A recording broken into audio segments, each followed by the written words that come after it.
Untuk itu pertama kita Mas Anies menyampaikan terima kasih, tentunya apresiasi kepada partai yang telah meminta Mas Anies untuk maju di Jawa Barat, dan dengan berbagai macam pertimbangan tentunya Mas Anies telah menyatakan bahwa tidak maju di Jawa Barat.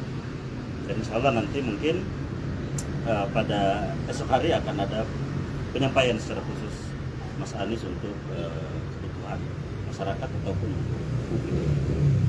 Itu kira-kira. Pertimbangannya apa lagi, Mas? Pertimbangannya apa lagi? Untuk tidak menerima tawaran dari partai politik ini kan maksudnya akhirnya tiket untuk maju pilkada ini terbuka. Mengapa tidak diambil? Ya kan tadi bahwa memang dilihat dari ada hanya satu alasan yang bisa kita sampaikan adalah perbedaan antara di Jawa Barat dan di Jakarta. Kalau di Jakarta kan ada aspirasi baik itu dari warga maupun dari partai politik. Nah, sementara di Jawa Barat memang baru kali ini pada kurang lebih baru hari ini yang menjadi Mas Anies pada kesempatan besok hari. Bisa didetailkan bagaimana mulainya PDIP ini mengajak Mas Anies untuk maju di Jawa Barat sampai akhirnya penolakan malam ini disampaikan oleh Mas Anies sendiri. Ya, jadi memang ada komunikasi tentunya antara partai politik dengan Mas Anies, dan kemudian itu juga menjadi pertimbangan, dan ya itu memang dipertimbangkan, dan akhirnya dengan berbagai macam pertimbangan disampaikan bahwa ya Mas Anies tidak maju di Pilkada Jawa Barat. Jadi itu kira-kira teman-teman semua. Mas Arief, ini kan kita tinggal 2 jam atau beberapa menit lagi penutupan pendaftaran pendaftaran pilkada. Oke. Nah, ini bagaimana komunikasikan dengan PDIP? Apakah ini tidak menyebabkan kecewa di masa depan dengan partai-partai politik dan menimbulkan cacat dalam komunikasi? Oh tidak, kita dengan PDIP hubungannya sangat bagus.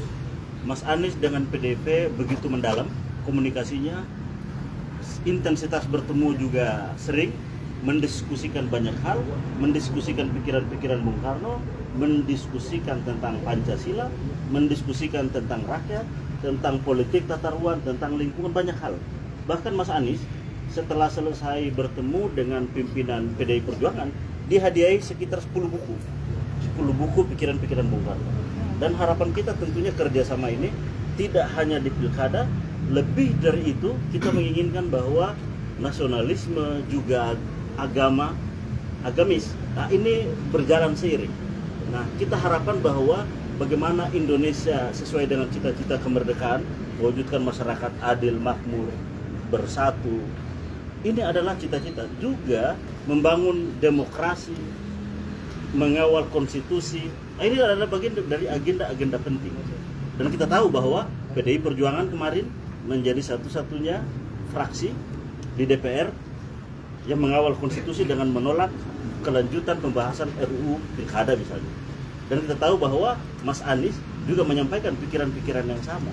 Nah, prioritas dan konsentrasi dan kesamaan visi ini, nah ini tentunya akan kita kawal dan ini harus berjalan terus.